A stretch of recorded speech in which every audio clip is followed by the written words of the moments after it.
Esse tranca-rua miserável aqui é o Jacaré. A Scania fez muito sucesso com esse porrinha aqui.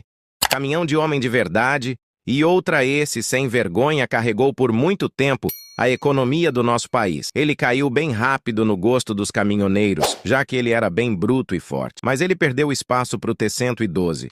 Mas ainda hoje é possível encontrar o jacarezão nas pistas, puxando tudo o que é tipo de coisa. Por incrível que pareça, ele era bem confortável. Tinha direção hidráulica e câmbio sincronizado de 10 velocidades. É marcha pra um cacete. Não se deixe enganar por essa cara de bobão que ele tem.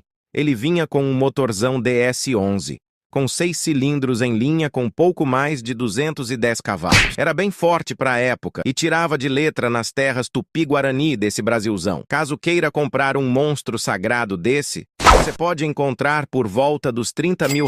Porém, como já é bem antigo,